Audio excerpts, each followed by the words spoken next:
off of this machine. And we're live. Hi, this is Maha Bali from the American University in Cairo in Egypt, and I'm the co-director of Virtually Connecting. And I'll hand it over to Autumn first to introduce herself, and we all can introduce ourselves as we start talking, just so that we can get on with the workshop element. So go ahead, Autumn.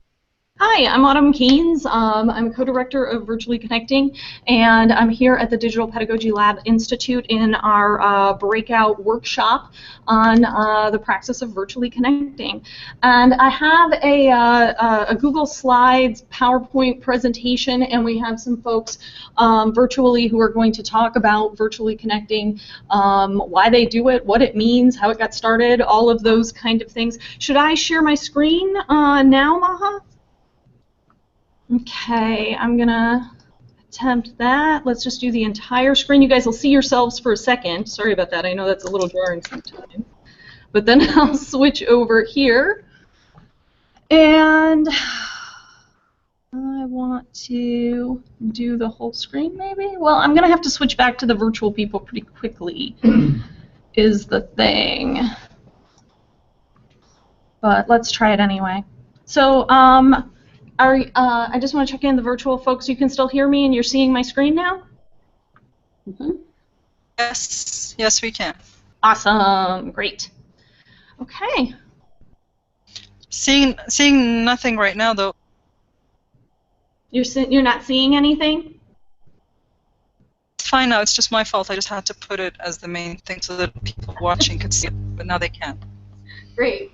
So just a quick agenda of what we're going to do. Maha is going to give us a quick overview of the meaning of praxis and virtually connecting as practice, and she's going to do a bit of an interactive thing with folks in the room. And I actually didn't hook up the lavalier microphone like I was supposed to, so I'm hoping that the microphones will pick you up. If not, I might ask you if I can repeat what you say, or I might ask you just to come up and speak that way. That might be the easier thing to do in the last minute here.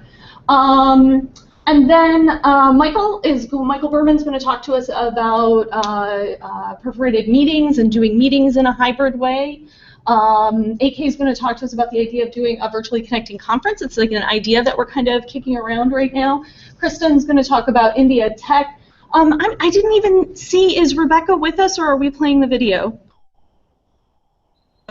She's not here. She's not here, so we're definitely playing the video then. We knew the other co-founder of Virtually Connecting and the other co-director, we thought there was a chance that she might be here, but we knew there was a good chance that she wouldn't be, so we have a short video of her explaining about how she's made this idea, she's stretched this idea into the e-patients realm. If you're not familiar with the idea of patient blogging, cancer blogging, that kind of thing, she talks about that a little bit, as well as how she's brought it into her classes.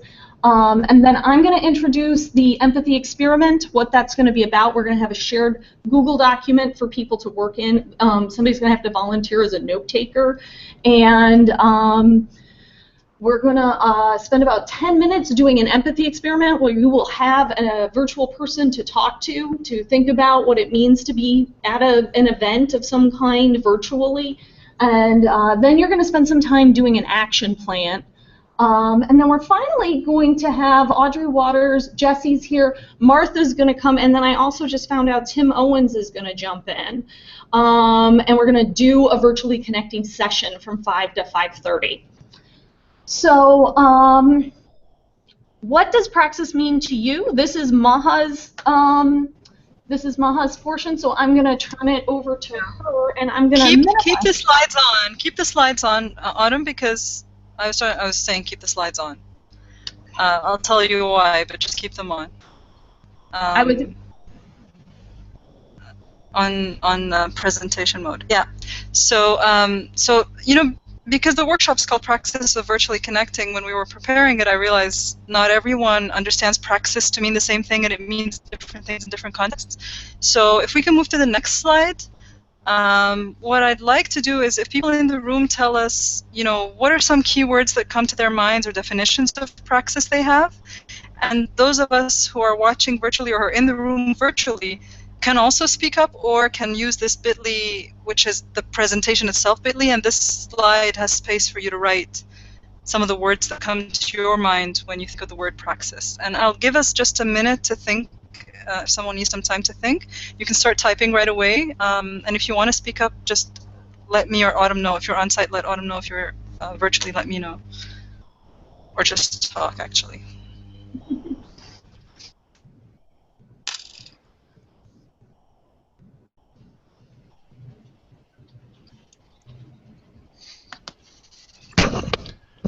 Maha.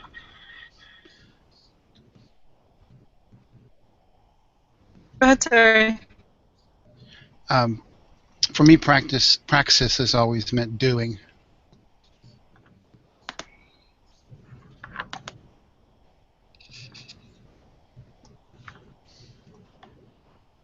I'm going to take note of what people say if they're not writing it on the document, so that we have all the words in front of us as we go.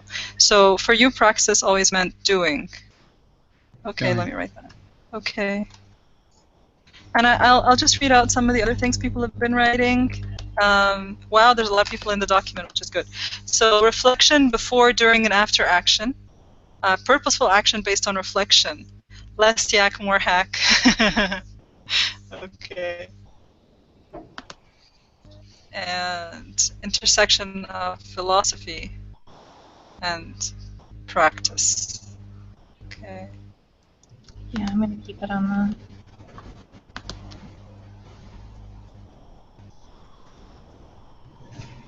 Reflection and action. So I'm seeing a lot of, I think, yeah. So a lot of us are around the same idea of not just action and not just theory, but the combination of both together. And that's one of the main things that's to be coming out of this. Okay, so it's good that we agree on this part. So I'll just also talk about, beyond that meaning, I try to go back to Paulo Freire, and that when he talks about it, he's usually talking about it in the context of social justice. And so it's about taking our understanding of inequality and injustice in the world, and not just understanding it and theorizing and reflecting on it, but also taking it into action, but that this action is not merely activism in the sense that activism can be very unreflective sometimes, especially with young people, but that it's based on understanding what we're doing and reflecting on it and then acting, and it's a cycle of that.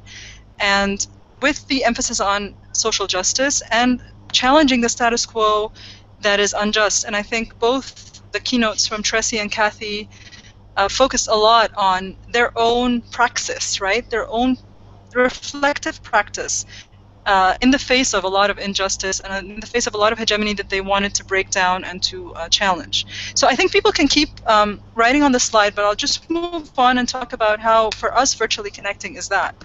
So I'm going to go through this really quickly. So virtually connecting started when I couldn't go to a particular conference, and I had a lot of friends there, and I had a lot of presentations there. And my friend Rebecca Hogue, who isn't here right now, I think, or maybe just joined, I'm not sure. But no, she hasn't. Okay. My friend Rebecca offered to be my buddy at that event. And she said, you know, I'll connect you on my phone or on my laptop or my iPad to people who are at the conference to have conversations. Because I didn't mind, the conference had a virtual option that I could watch presentations and I could present, but that's not what I was missing. I was missing the social aspect and the conversations that I could have with people. So what Rebecca did is she just used her phone, very, very basic technology, and she helped me have conversations with people. And from that session, we started to do the same thing at different conferences. And the reason this is praxis for us is that, first of all, we keep reflecting on the inequality of who gets to have a voice at a conference and who doesn't, who gets to be present and who isn't.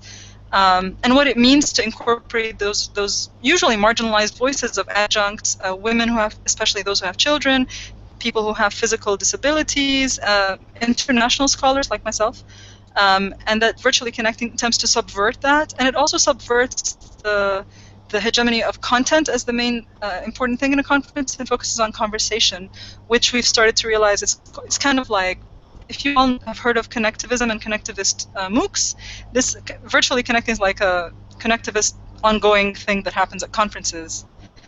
instead. And so that's what we do. But we also think that a lot of the theory behind, or the idea behind what virtually connecting is, has a lot of ethos that can apply to other contexts, and we hope that today we'll talk a little bit about that. And I'm going to hand over to, is it Michael first, to talk about one of the ways he's doing that? Thank you, Maha. Let me just check, make sure that you can hear me speaking.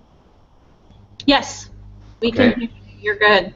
Thank you. I'm just going to talk for a few minutes, or a couple minutes, about how we've applied this idea of virtually connecting to our practice in supporting faculty and students on campus. It really started when we began to incorporate members into our team who were remote. We had somebody that we wanted to hire who couldn't relocate to our area, and we realized that given the tools and given her role on campus, that it wasn't necessary for her to relocate to our area, but that we have to be very intentional and purposeful about how we incorporated her into our team. And since we went through that step of bringing one person remotely, but as a full team member, not as somebody who just is on the periphery, but bringing her into the center of what we do, we realized that we could expand that and bring in other voices. And so we began to do what we call perforated meetings. Maha was actually our first, where we invited her to just come and spend some time with the team talking about what we do and what she does in her role on her campus. And it's been a huge success. We do a couple of these a semester. A couple of observations about virtually connecting in general. It's about culture, and but it is also about technology. So it's important to have the right tools at hand and have things be as simple as they can. What's really exciting is I've been really interested in this idea of remote connection for a long time, and always the tools were too expensive or they got in the way. The good news is there's lots of inexpensive tools if you have the right ones and you get a decent webcam and a decent microphone and think a little bit about lighting, then you can do a fantastic job now at very low cost compared to what it used to be. But the other thing is cultural. For example, if you have a meeting and you have somebody in a corner on a laptop who's watching the meeting, it's very easy to forget that they're there and the meeting can go on and you don't bring them in. So in a way, it's a little bit like the same kind of purposeful thinking that one needs to do in a meeting about hearing from all voices. Just as somebody might be more introverted, or they might be someone whose voice you might overlook, and you have to think about how am I going to make sure that I hear from everyone? Now distance becomes another one of those factors, and you have to think about how am I going to make sure that the person at a distance has a chance to participate as a full member of the conversation. If you don't, then it's easy for them to get shunted aside. So look forward to the rest of the conversation. I'll drop there, and we'll go on to the next discussion. Hi everyone, my name is AK. I am some sort of buddy. I'm from UMass Boston, and I'm going to resist the urge to talk about perforated meetings because it's a fantastic concept. But one of the things that kind of relates to this is this aspect of the virtual conference, and there are a lot of threads here. The ability or the inability to attend in person for whatever reason. That resistance to content only. Conferences are really great, but when there's this overload of content, when you can just read a paper, you're not really getting a lot out of it. You're basically getting a lot of mental and physical tiredness, and when you can do stuff when you're at home or at the office, you know. The things that I get out of conferences is actually having those hallway conversations or those lunchtime conversations. If there's some sort of common area for lunch, you get to find people at a, let's say, a birds of a feather type table and just have a conversation about the topic of mutual interest. So, and thinking about this virtually connected conference, this idea that's brewing, we're trying to think about, well, how do you do a conference online? What are the important elements, and then how do you bring that together? And also, one of the, I'm tempted to say hegemonies, is the hegemony of location, because a lot of us think of our location first. So I might think of, well, we're going to do a conference in Boston time, but then there are a lot of interesting folks that you can talk to and interact with and share awesome ideas with, who are in time zones other than your own. So how do you break down those time zone divides and start talking and collaborating with colleagues, people who could be your friends, but they're not at the moment because of these distance and time zone divides? And I'm going to pass it off to Kristen. Hey everyone, I'm Kristen. I'm at Davidson College. I'm going to build a little bit on what AK just said. I wrote a really whiny post in EdSurge about my irritation with conferences, and this, what I see as kind of a lack of taking advantage of what I'd call this latent capacity. You've got so many smart people in a room, and we're all sitting and listening to one person we've all probably heard before or read their paper before, not learning a ton of anything new. And I feel like we need to shift away from that. Maha asked me to talk about this in the context of India Tech, and that's one area where we did do something like this, and it is face-to-face. So the question for me with this design session we're going to do a little bit later, this empathy session, is how we can think about the virtual connecting into these very sort of dedicated, immersive face-to-face experiences. So we did a 2-day design jam at Davidson College, and we invited folks who were already thinking about the personal API and thinking about how to use reclaim hosting in ways that will advance what Maha mentioned earlier, these issues of student agency. A lot of these Fanon Freire issues that are really important to me around social justice and the future of education. And that was a tremendously valuable experience for us because we could go very deep in conversation, and then we could really deeply design a very specific experiment around personal APIs and applications for reclaim hosting that we just wouldn't be able to do in another setting. So my praxis for me really is, how do we get away from this lack of latent capacity and begin to build these spaces where we can bring all of us who are thinking about these issues together in a community of practice and do that very thing that Maha mentioned, which is take these ideas and really bring them to action. So that's what it means to me, and I will pass it back over to Maha. I think now Autumn is going to play a video of Rebecca saying how she has taken, again, the ethos of virtually connecting into 2 other areas. If you're watching online and the video doesn't work for you, the link to the video is on the Virtually Connecting website, and you can watch it from there if it doesn't seem to work very well on the live stream. I'm going to mute so that Autumn can play that.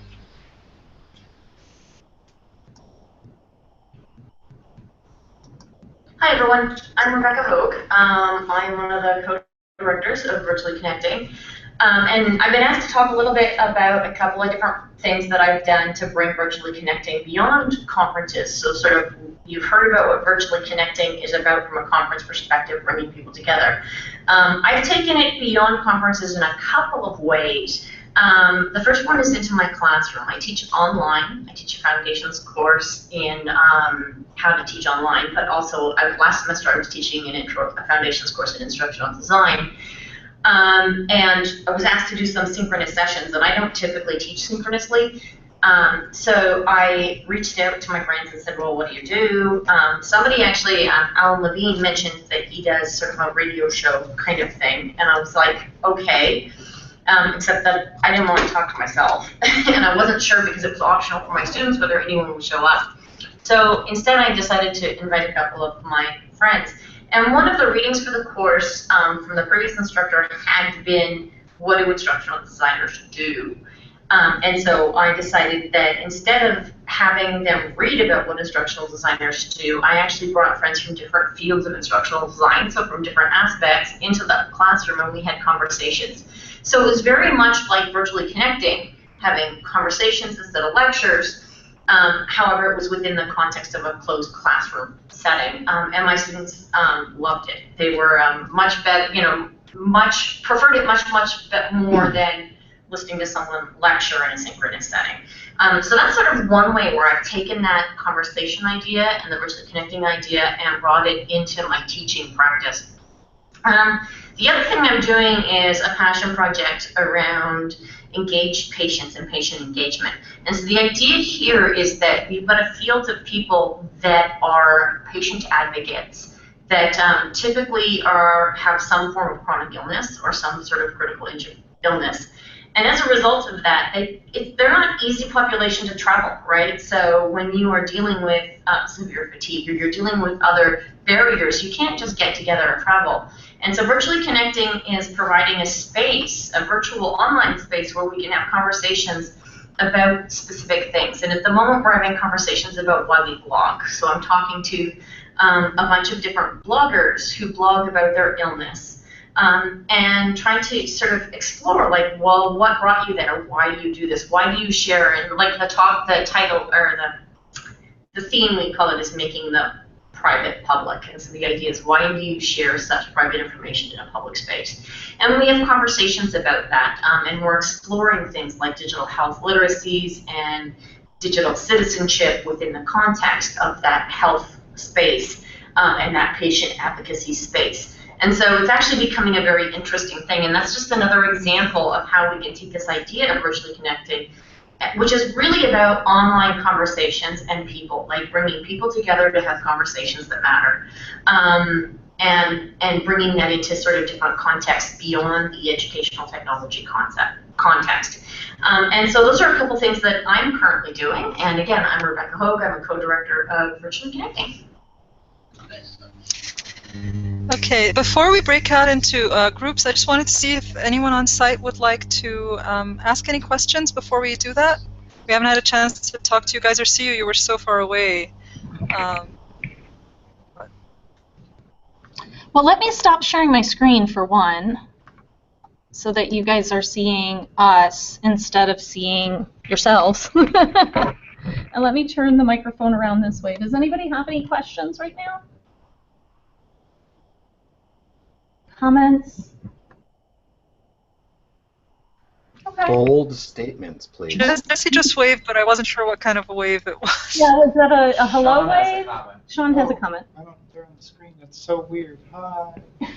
I'm present and virtual at the same time. I was actually wondering, with Rebecca's sort of taking this in a different direction with the e-patient thing,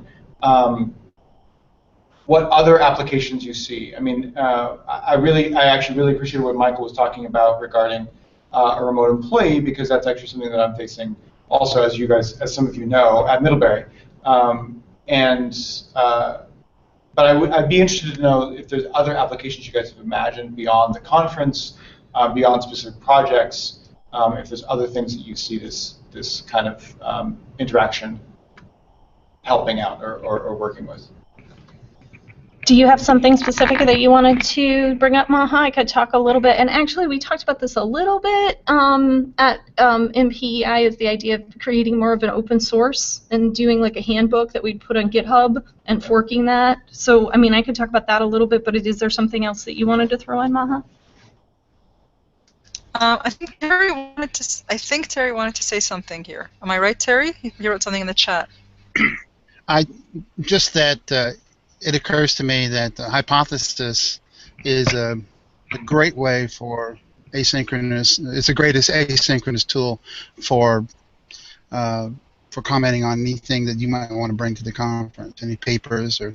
I love it, and it's really. There have been some things that I've done some annotating on for this conference that have helped me feel more part of it, even though I'm just kind of pointing in. Right. Yeah. Yeah, and at DigPet Cairo we had that. We had virtual and on-site people annotate the same document, and then the author of that document went into a virtually connecting session with the people on site, which I thought was really a really cool, different way. Bonnie Stewart keeps thinking of these different ways to use virtually connecting in her sessions that aren't virtually connecting type of hallway conversations, but connecting as well.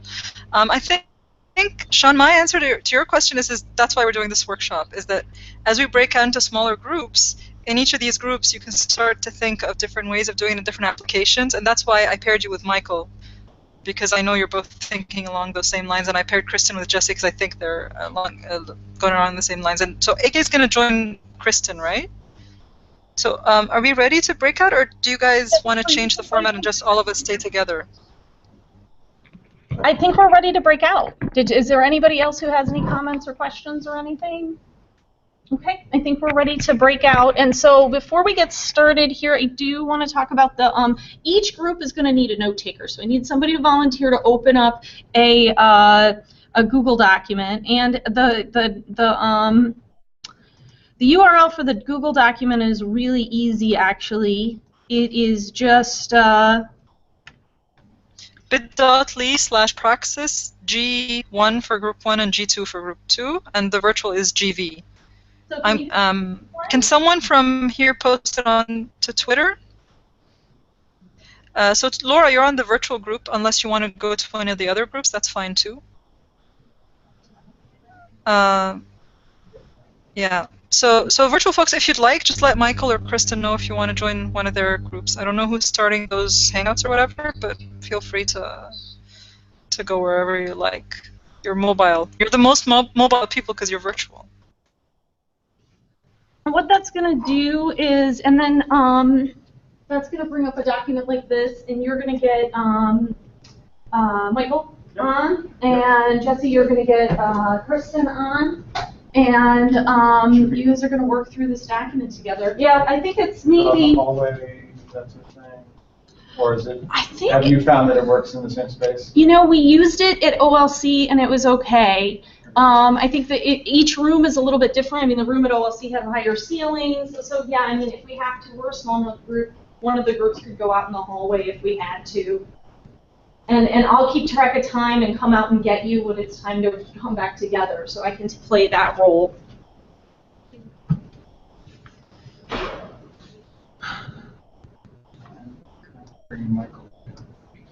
And okay, Maha, do you have? I should have an email from me. So. Michael, you should have an email from. You should have an email from Sean. For the link, and Kristen, you should be working with Jesse to get that going. We're going to bring a virtual.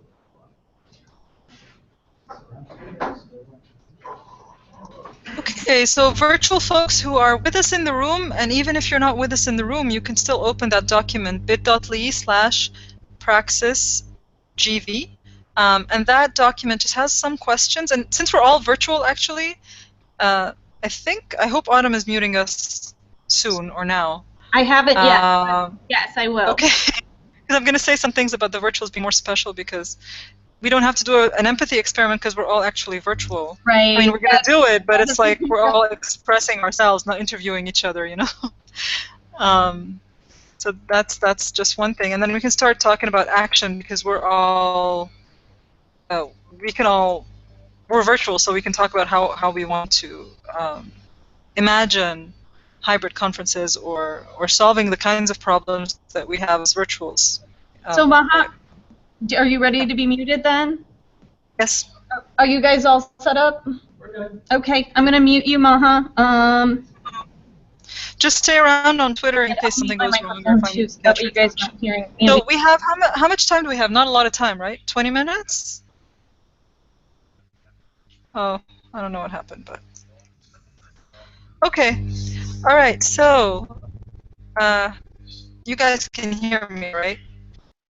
You guys virtually can hear me? Awesome. Okay, so does everybody have the document, the bit.ly document on?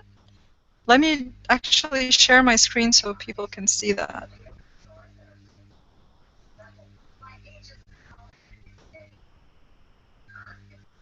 Can folks... Okay, let me do the present to everyone. Is everybody seeing that now? Yeah? Great. All right. So basically the way this the empathy experiment works is we just start to talk about how it feels to attend a conference virtually, and let's just take 5 minutes for those of us who are in that situation, and let's talk about, for example, why is it sometimes really important for you to attend a specific event that you would attend virtually even if you can't make it. And in case, if someone says something and I can't hear them, I'll just ask them to type it up themselves in the Google Doc, but I'll try to take notes. So Anybody's free to start with this question. Why So, would you? Yeah, go ahead. why attend? I would say professional development, keeping, hopefully, keeping up with what's current in the field and what colleagues are working on. And sometimes I find that some of the more content-driven conferences, it's not as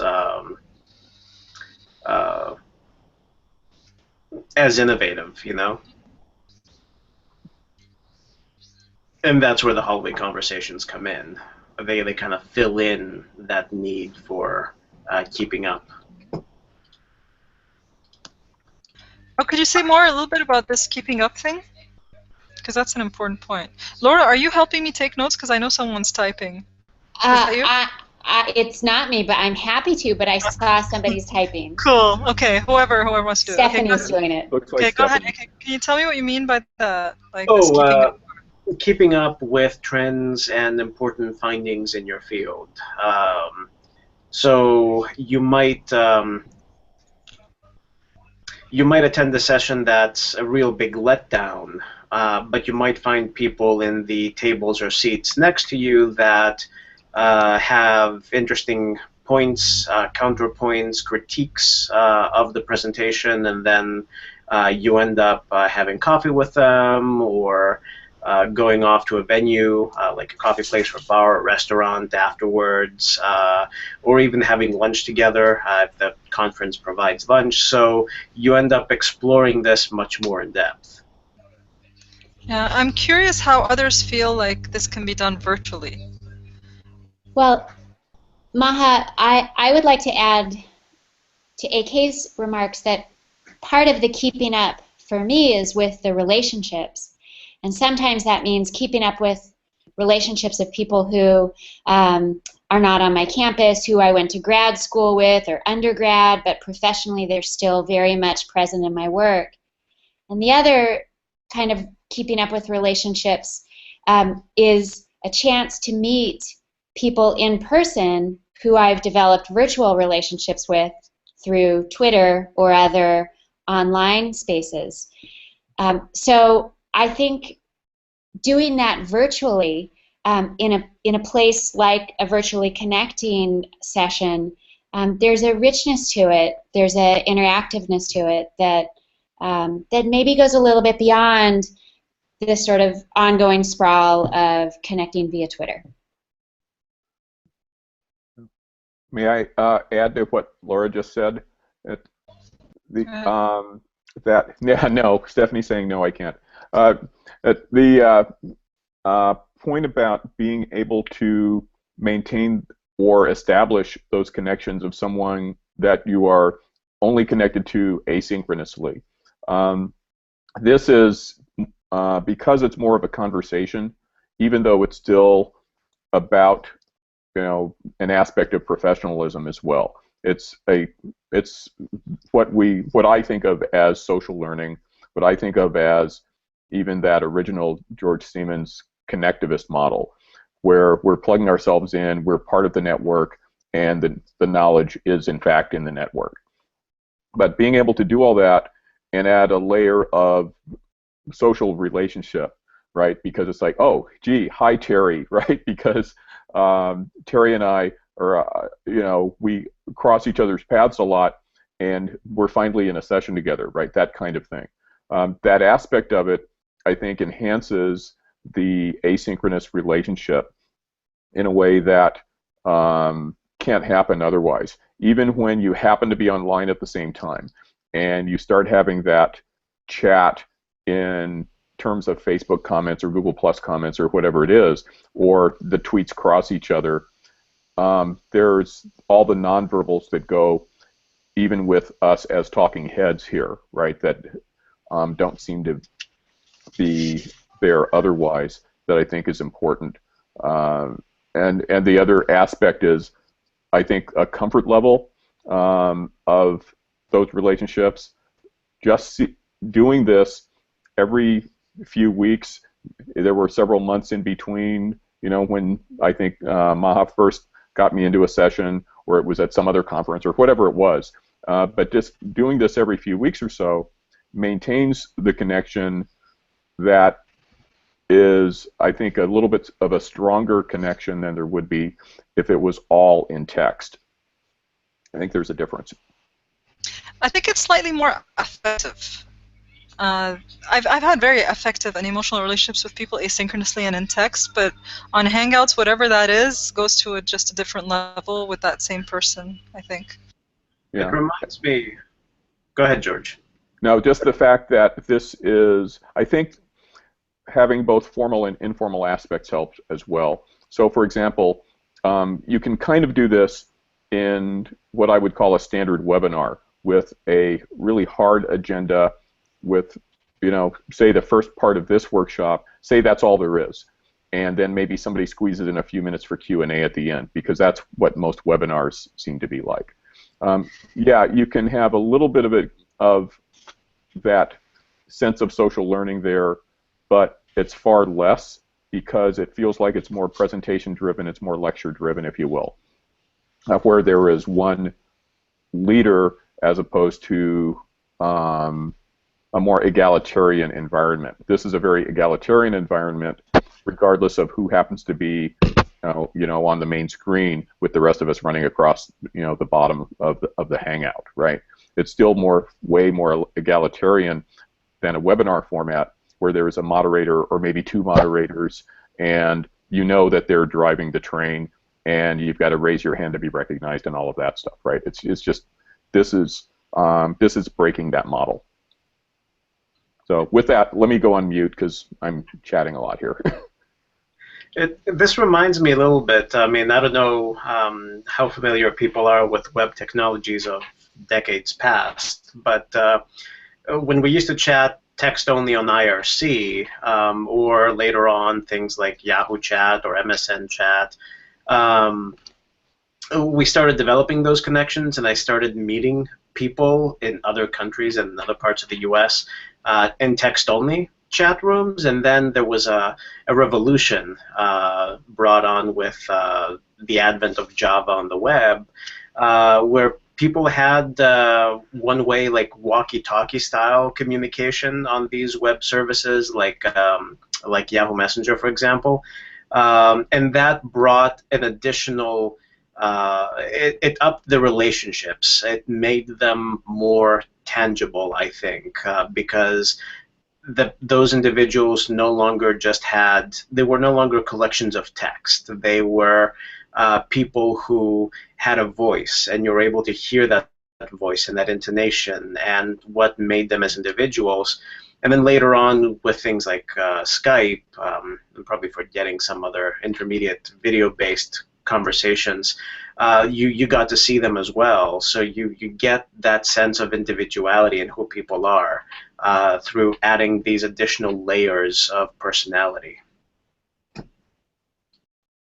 I want to give Stephanie and Terry a chance if they want to add something here to just how it feels, and then I think what we'd like to do is move on to the action part, like what would we do to make it better. But I also just want to give them a chance if they want to add something to the conversation. I know they're saying stuff in the chat, but...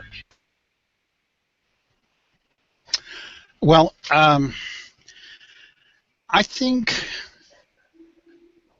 what we're trying to do is a very different socially than what we do with face-to-face. We read each other, we talk to each other, we share with each other. But virtually, you have to factor in time. And the best example of this that I know of is, for me, is my work with CL MOOC over the last 4 years. And these relationships that I've developed there have, they're very much the same as face-to-face relationships, but they weren't the first year, and they probably weren't the second year. So there's an element of time that has to be given to seeing each other and speaking to each other, hearing each other, and texting each other that is short-circuited, I think, in the face-to-face. I don't know why that is, but we have to be patient with each other because we're building a new social schema here. It's a new social schema, I think. and that if we're patient with each other, we can build it. And so we're building new social and behavioral models as we connect virtually. Now, what those models are, and whether they're as good as face-to-face, I think that, depends. And if we build it, they will come, right? Can you hear me? Can't hear me. Oh, you can hear me. Okay, good. Yeah, we can. I just thought you were going to end on that. Oh, well, I think what we're doing with this is we're making these things more human. My big focus lately has been on the idea of identity and community and forming both. And we're losing that. I'm seeing it in the high school classrooms. I'm certainly seeing it in academia where we're so focused on the product that we're losing the humanity of what it is we're doing. And I think things like this are really important for establishing that. I mean, really 10 years ago, would I have known any of you?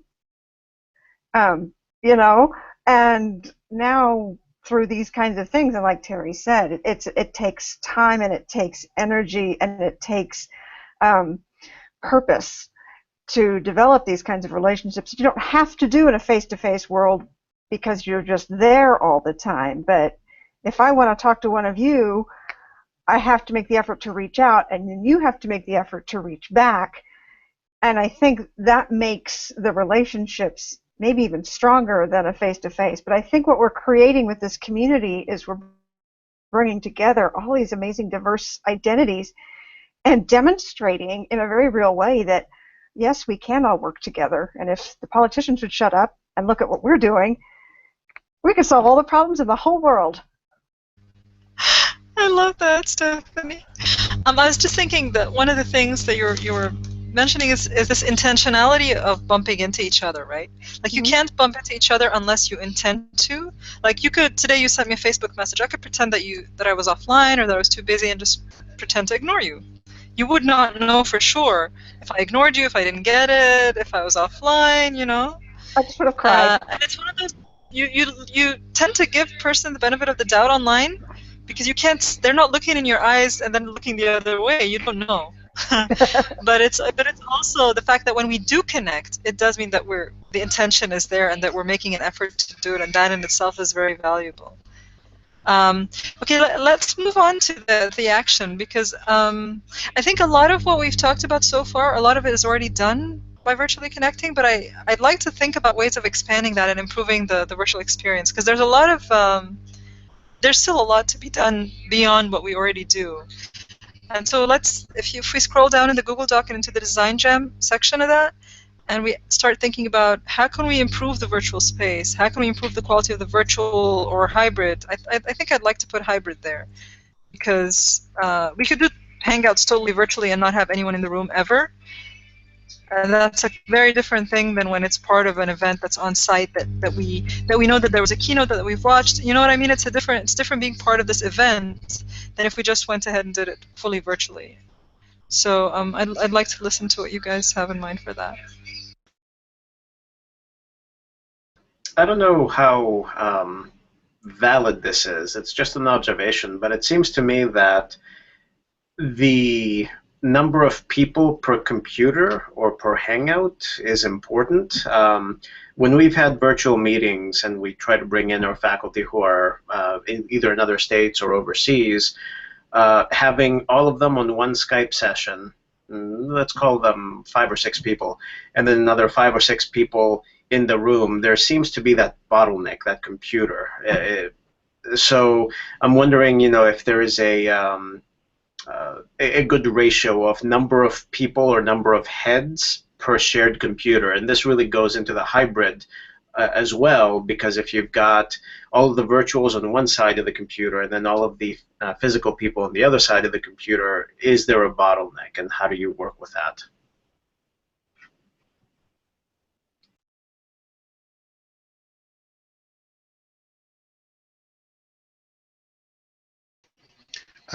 AK, I think that's what I mean by saying we haven't built those yet. I mean, that's what we need to do, right? I mean, and if it's not working, do something else.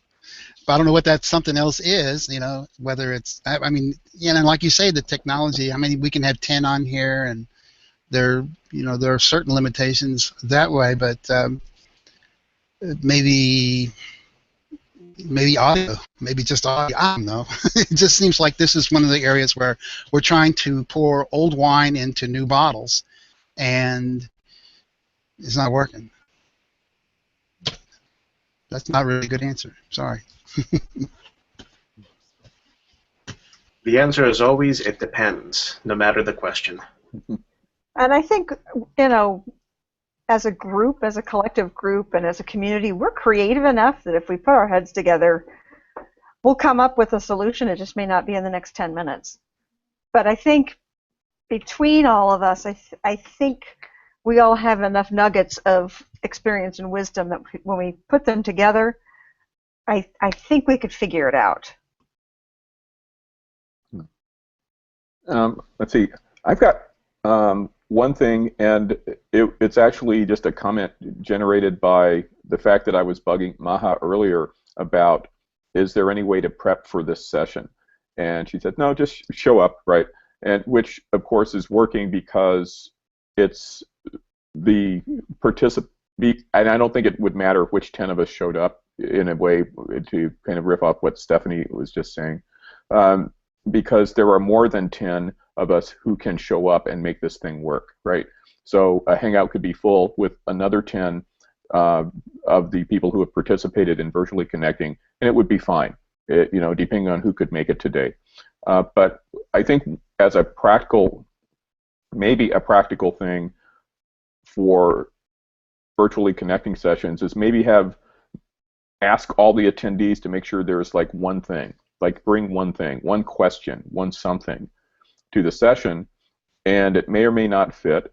I had been thinking about connectivism, and somebody mentioned it earlier, so when I grabbed a turn earlier, I was already thinking about it, right? It was like the thing that I hoped I had a chance to mention today, and of course it happened to fit, but that I got lucky.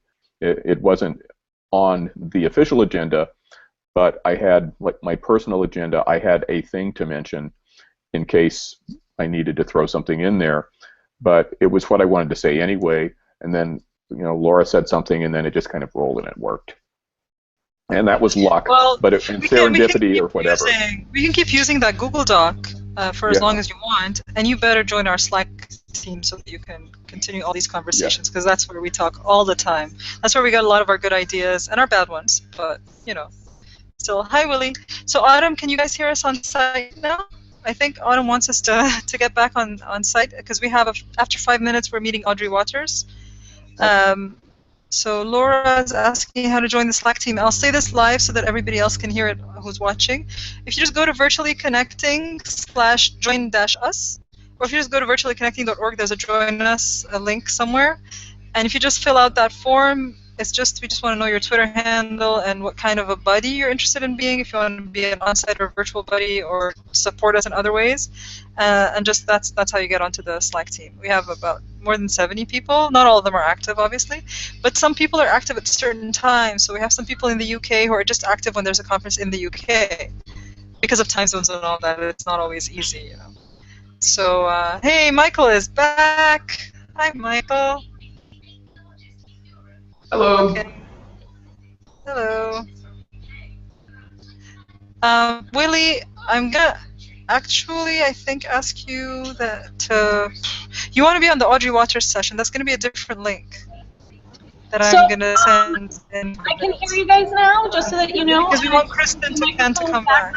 I've turned the microphone back on in the room, and I can hear you now. I couldn't hear you prior. Okay, but you can hear us you now. are being projected now, so be nice. To hear you again. Thank you, everybody. I hope that was a good session for everyone. And I thought it'd be good, because we only have a couple of minutes, but I thought it'd be good just really quickly to get some report back from the virtual people and from each one of our on-site groups. So maybe we can hear from the virtuals first. I don't know about you guys, but actually, I was gonna say, can we do the on-site first because the virtual is recorded, so it's actually very easy for anyone to watch that later. So let's do the on-site because that wasn't recorded in itself. Oh, So can we get a report from you guys? sure. Who wants to report out? I can report out for our group. I can't say that we followed this too closely. The conversation just sort of went where it went and emerged. But what was nice was that we got to hear about the space that our buddy was in and see it. So seeing sort of like his layout and his planning and how he had a little light so that like we could see him well. So he really put like a lot of thought and is used to participating effectively in this way. We talked about what time it was, what the weather was like, just sort of like giving that consideration to embodiment and place, which never really happens in virtual meetings that I attend. So I appreciated that. The whole conversation, I think, was mostly about sort of purpose and intentionality, and also the fact that those things don't come without experience. So I think there are things you're not going to know when you attend your first virtual meeting that then inform how you go forward. And then to talk about the action plan, it was less about the virtual space and more about changing meeting culture.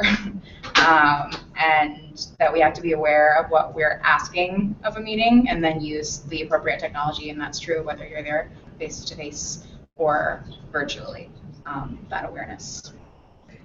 And I might ask you guys to actually come up a little closer, because I don't know if it's these mics that are, I'm suspecting it's these mics, so if I could ask you guys when you report out to maybe be a little closer. Okay, we're trying to remember, I'm trying to remember exactly what we talked about. The first thing we talked about was being overstimulated in some way, and or the sort of lack of stimulation if you can't see someone and read perhaps what their facial expressions are very well, or if you can't see everyone who's in the frame, if people are falling in and out of the frame, that can be distracting to some degree. Yeah. One of the things I talked about was the idea of object permanence.